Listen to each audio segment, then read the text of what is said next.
Bonsoir à tous, c'est aujourd'hui la rentrée donc pour les écoles francophones et c'est aussi la grille de rentrée pour BX1. Et pour la reprise de cette saison, on va vous proposer une petite nouveauté dans ce magazine. Tous les lundis, ce sera l'organisation d'un débat avec deux débatteurs qui seront dans notre studio. On oublie donc les débats à distance que nous avait imposé la Covid-19. Donc premier duel où nous accueillons Bart Donn qui est échevin de la mobilité pour la ville de Bruxelles, membre de Groen.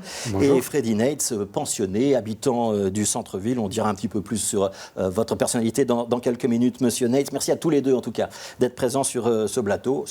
Et on va bien sûr débattre de la mise en place du plan Good Move par la ville de Bruxelles, donc Good Move du centre-ville pour le quartier du Pentagone. Alors d'abord, peut-être l'actualité du jour. Bart Donn, on est presque 2 semaines maintenant après l'entrée en vigueur de ce plan. C'est la rentrée scolaire pour les francophones, ça veut dire qu'il y a un petit peu plus de monde dans les rues aujourd'hui. Les choses sérieuses commencent, est-ce que ça s'est bien passé aujourd'hui ou pas ? Donc, la journée n'est pas encore finie, mais en tout cas, ce qu'on a pu constater ce matin, c'est que les choses se passaient assez normalement. Il n'y a pas beaucoup de problèmes qu'on a pu constater. Bruxelles Mobilité a dit que c'est plutôt un lundi normal. Et aussi, la police qui est sur le terrain a pu constater que le trafic passait assez fluidement. Oui. Ce sera plus compliqué lorsque les écoles néerlandophones vont aussi rentrer et peut-être qu'un certain nombre de bureaux vont reprendre leur activité. Mais je pense déjà ce soir, on va constater peut-être plus de problèmes que ce matin ou ce midi. Oui, effectivement, parce que aussi la semaine passée, on a pu constater, pas partout, mais vraiment concentré dans quelques rues, par exemple dans Sarre, où il y avait quand même un peu plus de problèmes que d'ailleurs. Alors, même question pour vous, Freddy Nates, vous avez pu vous promener dans le centre-ville aujourd'hui, vous êtes venu jusqu'à BX1, est-ce que c'est plus compliqué qu'avant ou pas ? Mais je viens de rentrer de vacances cette nuit. Alors j'ai fait 2 trajets aujourd'hui, le midi, pour aller faire des achats à Woluwe. Je suis rentré comme d'habitude, place de l'Isère, pour reprendre le chemin vers le quai aux Pierres de Taille. C'était déjà très compliqué pour sortir du tunnel. Je n'ai jamais vu ça en temps normal. J'ai mis longtemps, je disais des minutes, dangereux pour sortir du tunnel à place de l'Isère. Ouais. Donc plus compliqué qu'avant. Ça c'est le cas que j'ai constaté aujourd'hui. Puis pour venir ici, je suis sorti à 4h05, 4h chez moi. J'ai dû prendre le U-turn, comme on dit, rue de Laken, pour revenir sur le petit ring. C'est incroyable, compliqué. Ouais. Dans la rue de Laken, j'étais déjà coincé. J'ai pris 10 minutes pour faire 200 mètres en voiture. Alors, on va préciser, Freddy Nates, vous êtes pensionné, vous habitez le centre-ville depuis longtemps, depuis plusieurs dizaines d'années. Vous avez été très actif dans le monde des médias. Autrefois, je pense que vous avez été à Radio Contact à Bruges, vous avez eu à Roularta aussi, vous étiez directeur. Et pour que les choses soient transparentes pour nos téléspectateurs, vous êtes l'époux d'Annemie Nates, ancienne ministre. Et je pense que vous êtes assez proche de l'Open VLD, qui sont dans l'opposition à la ville de Bruxelles. Oui. Comme ça, il n'y a pas de secret pour nos téléspectateurs. Petit retour en arrière, si vous voulez bien, sur l'entrée en vigueur de ce plan Good Move. C'était donc le 16 août, il y a presque 2 semaines. On va regarder ensemble un reportage pour planter le décor. C'est un reportage réalisé par Michel Gaillard avec Nicolas Canertz, Karim Failly et Laurence Pacciarelli. Un reportage qui date du 19 août. On est donc 3 jours après l'entrée en vigueur de ce plan. On regarde et on en discute après. On a observé un trafic très calme ce vendredi, en fait, ouais. Mardi, c'était plus compliqué. Mardi, c'était le premier jour du changement et c'est toujours... chaque changement induit des problèmes à gauche, à droite, ouais. Des problèmes comme cet embouteillage total mardi dans le centre-ville. Le conseil des professionnels pour les éviter, oublier les petits raccourcis qui, jusqu'à présent, fonctionnaient si bien. En ce moment, certainement dans le Pentagone, je ne prendrai plus les petits raccourcis qu'on connaît parce que généralement, ils n'existent plus et donc le GPS est un moyen très fiable, je crois, pour naviguer la ville actuellement. Du côté de Touring, on n'enregistre pas de plainte particulière à ce stade, mais on s'attend à ce que la rentrée soit encore plus compliquée que d'ordinaire et l'on se fait porte-parole de ceux qui travaillent ou font leurs courses en ville. Début septembre, quand les autres écoles, etc. reprennent, ça va être tout à fait autre chose. On espère surtout qu'on prend la situation au sérieux et qu'on est prêt à vraiment analyser les points forts et les points faibles de ce plan et aussi qu'il y ait une concertation entre le Pentagone où la situation a changé et la région qui gère la petite ceinture. Alors, Bart Dont, extrait d'un reportage donc, de la semaine dernière. Les images qu'on a vues, ces images amateurs, qui étaient quand même assez impressionnantes, on les voit encore ces jours-ci ou c'est terminé? Donc, on va voir tout à l'heure si on voit encore des longs embouteillages. En tout cas, on a appris de ce qui s'est passé les 2 semaines avant et on a pu un peu changer le dispositif des stewards pour mieux signaler, informer les gens des changements. On est bien conscient que les changements, c'est important et c'est pas facile. Et donc, on fait tout pour accompagner. On a beaucoup communiqué pour accompagner les gens, surtout aussi les automobilistes qui ont l'habitude de prendre des chemins dans le centre-ville, alors de les accompagner dans le changement. Et donc, au bout de plusieurs semaines, parfois ça peut prendre aussi mois, on va voir, le trafic va se stabiliser. Et donc maintenant, c'est vraiment un cas d'être sur le terrain avec la police, service de mobilité, Bruxelles Mobilité, et voir, bien monitorer. Et si on peut, avec des petits changements par rapport de signalisation de feu, le phasage de feu, fluidifier les trafics, on ne va pas hésiter, pas attendre. Il pourrait y avoir quelques petites améliorations. C'est déjà en cours. Ouais. Oui. Une question sur les GPS, parce qu'on y faisait référence dans le reportage de Michel hier. Ils sont à jour, tous ces systèmes, toutes ces applications? Oui. On peut leur faire confiance ou pas? Dès le 17 août, on était en contact. On a poussé. Waze était très efficace en changeant leur plan. Et donc, Waze est fiable. Google Maps est presque tout à fait fiable. Donc, ils ont fait pas mal de changements ce week-end-ci. Et donc, vous pouvez, j'espère, compter sur le fait qu'ils sont à jour. Et c'est vraiment aussi, c'est très important que tous les différents planificateurs font le nécessaire. Ils sont déjà au courant depuis avril des changements. On est en contact direct avec eux. Le plus facile, c'est mettre votre Waze pour venir à votre destination. On ne va pas faire trop de publicité, mais si je vous entends bien, ce serait efficace. Alors, je vais me tourner vers Freddy Nates. On a entendu les explications de l'échevin, Monsieur Nates. On connaît aussi la genèse de Good Move. L'idée, c'est de créer ces boucles pour éviter le trafic de transit, donc pour décourager ceux qui traversent Bruxelles. Un ménage bruxellois sur 2 n'a pas de voiture. C'est important à rappeler. Dans le centre-ville, il y a beaucoup de choses qui sont accessibles à pied. Qu'est-ce que vous craignez, en fait? C'est quoi? C'est que ceux qui sont extérieurs au centre-ville ne puissent plus y venir, ou c'est que ceux qui sont au centre-ville ne puissent plus en sortir? Je n'ai pas de problème pour réglementer le trafic, qu'il soit plus faible qu'avant. Donc ça, mais il y a dizaines de petites mesures qu'on peut faire pour arriver à ce but-là. Maintenant, je ne sais pas encore juger de résultats la semaine prochaine ou dans 2 semaines. Qu'est-ce que vous craignez alors? Je crains des embouteillages sérieux et surtout, je parle maintenant en tant qu'habitant. Et les gens qui vivent au centre de Bruxelles, moi je me suis amusé avec le route planner de Good Move à voir tous les petits trajets que je fais en voiture. Pourquoi en voiture? Parce que j'ai 70 ans, je ne roule plus en vélo, mon épouse encore beaucoup moins. Si on veut aller au Sablon, c'est avec la voiture. Je trouve toujours un parking, c'est pas le problème. Je dépose mon épouse devant l'établissement. Je fais ça partout. Et c'est du zigzag, c'est un labyrinthe incroyable. Et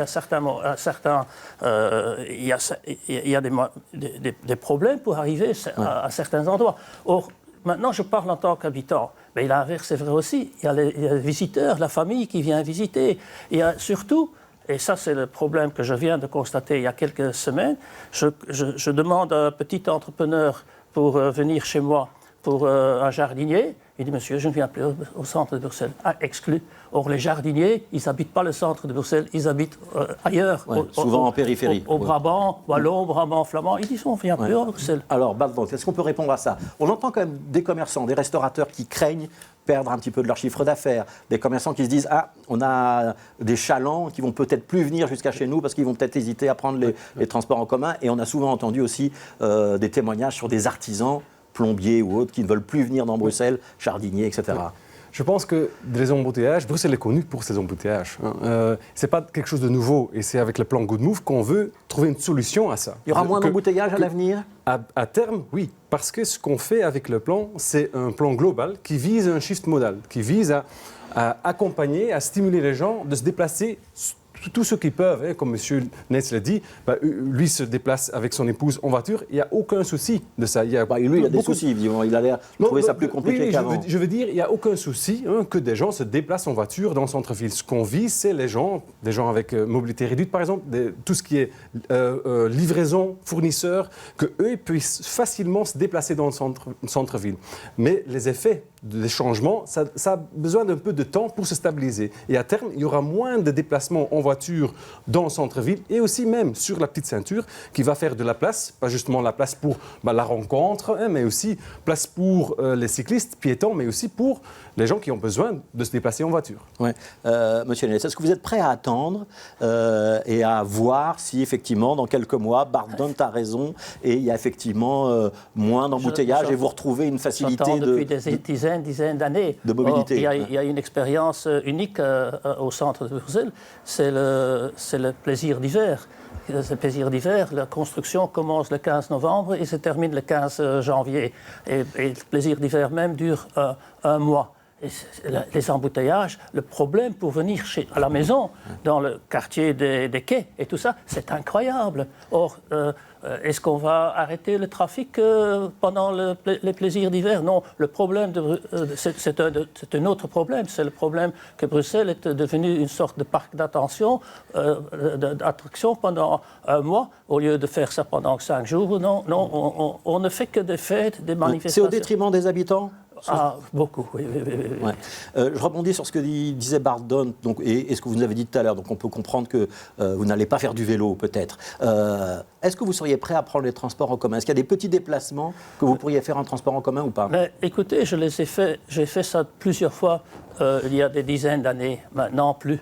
Non, parce que j'en ai plus besoin pour aller vers une réunion, de prendre le métro ou le tram. J'ai fait ça dans le temps. Maintenant, je ne fais plus ça. Ce que je fais, c'est de me déplacer pour faire des achats. Or, quand je vais acheter une fois par semaine tout ce dont on a besoin pour manger, pour boire, je vous rappelle que les boissons, le spa, en flacon plastique de 1,5 litre, à 8, ça fait 16 kilos. Donc vous avez besoin d'autres voitures? On a besoin d'une voiture. Et quand la moitié des Bruxellois n'ont pas de voiture, l'autre moitié a une voiture. Donc on tourne toujours les statistiques. Je veux bien aider, qu'on aide avec toutes les mesures qu'on puisse avoir les gens qui n'ont pas de voiture, mais il y a aussi la moitié des Bruxellois qui ont besoin d'une voiture. Mais ce n'est pas la moitié. Dans le Pentagone, c'est une famille sur 4 qui a une voiture. Et quand on regarde les statistiques, par exemple les nafteurs, les gens qui viennent acheter dans le centre-ville, c'est plutôt 80% qui viennent autrement, avec le transport commun. Donc ce changement, avec le plan Good Move, s'intègre complètement dans ce changement. Ce changement est déjà en cours. On constate de plus en plus de gens se déplacent en vélo, par exemple, qui n'était pas du tout comme ça il y a 5-10 ans. Et donc ça change vraiment. De plus en plus de gens sont, motivés, et c'est une bonne chose, parce que si tous ces gens-là se déplaçaient en voiture, on avait encore beaucoup plus d'embouteillages. Ce week-end-ci, on a le million cyclistes est passé par le canal, qui est de charbonnage. Et donc ça, c'est quelque chose de très positif. Et le millionième cycliste, par 1 million en un week-end, sur l'ensemble de l'année. Oui, c'est ça, oui, effectivement. Petite question, Fred Niels. Est-ce que vous avez le sentiment, quand j'entends Bart Dunn parler de changement, est-ce que vous avez le sentiment que vous êtes un résistant au changement et que vous n'acceptez pas finalement la modernité de la mobilité qui change? Évidemment, la population change. Il y a beaucoup plus de jeunes qu'avant. Bon, mais il faut dire aussi, savoir qu'est-ce qui change, comment. Est-ce que c'est le même changement à Uccle ou c'est le même changement à Louvain? Non, Bruxelles est devenu un centre attractif pour des jeunes, souvent qui cherchent du travail, qui ont un emploi subsidié, comme je dis, que ce soit directement ou indirectement, qui n'ont pas besoin de voiture, qui n'ont pas... Il y a beaucoup de fonctionnaires européens aussi à Bruxelles. Oui, ça c'est dans un quartier spécifique surtout. Et ces gens-là sont différents que la population d'il y a 30 ou 40 ans. Mais vous n'oubliez pas que, on parle toujours de statistiques, combien de gens de plus de 50, 60, de 70 ans habitent Bruxelles. le centre de Bruxelles. Beaucoup. Ouais. Et ces gens-là se déplacent comment?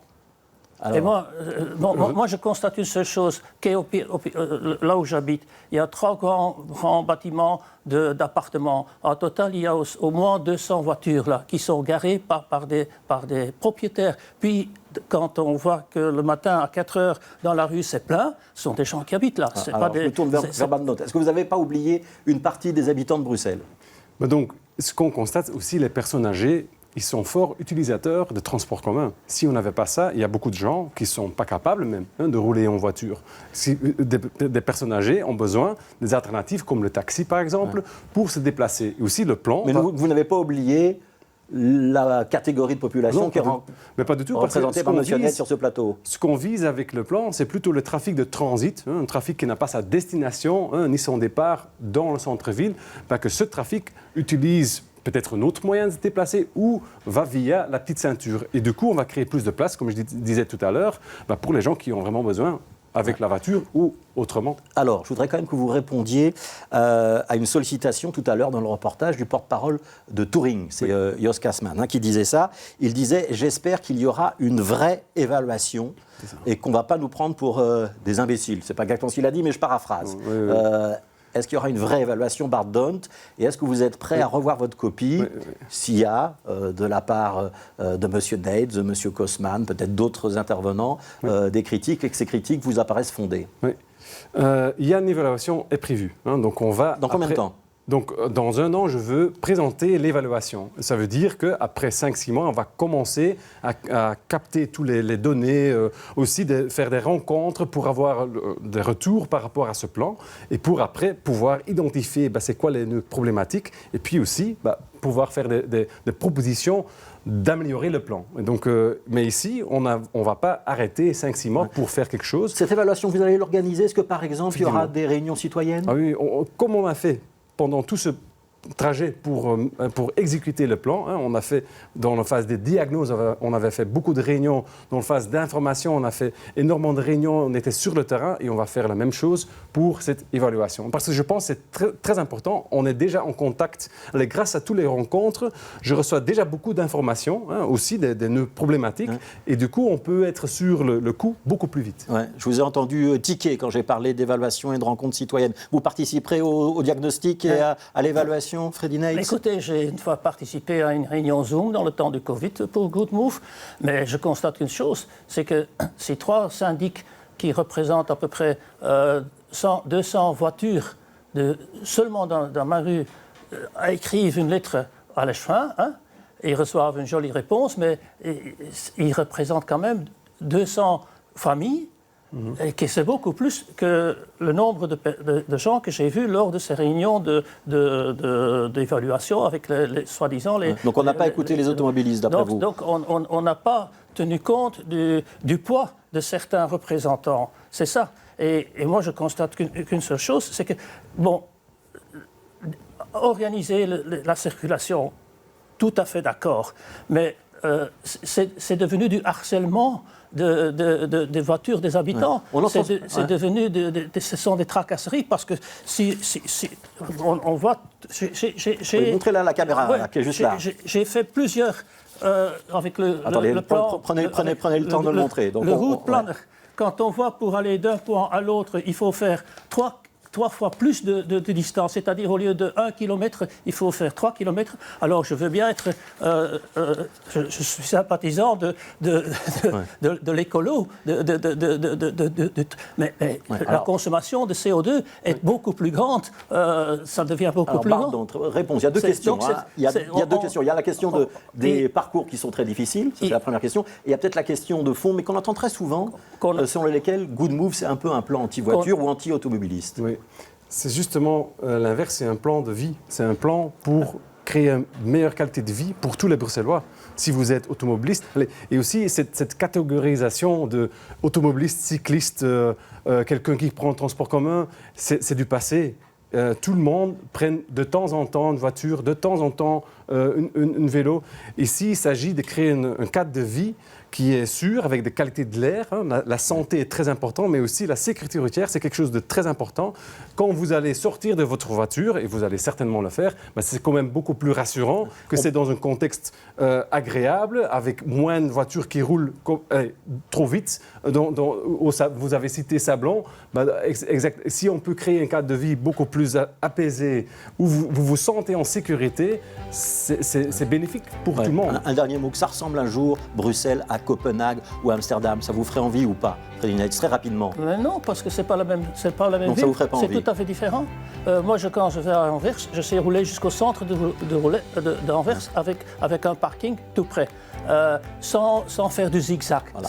C'est ça le problème. Et alors, moi, je veux bien qu'on demande un toll pour entrer à Bruxelles ou d'autres mesures. Pourquoi pas? Mais pas les zigzags qu'on vous impose maintenant. Pour diminuer le nombre de voitures, mais pas de harceler les gens qui y habitent, ou les commerçants, ou les fournisseurs. Et on va s'arrêter là, parce que c'est la fin de ce débat. Je vais remercier Bart Dont, échevin de la mobilité, et je vais remercier Freddy Neitz, habitant du centre-ville. Merci également à Camille Payot qui m'a aidé à préparer cette émission, à toute l'équipe autour de Léo Médard qui était à la réalisation.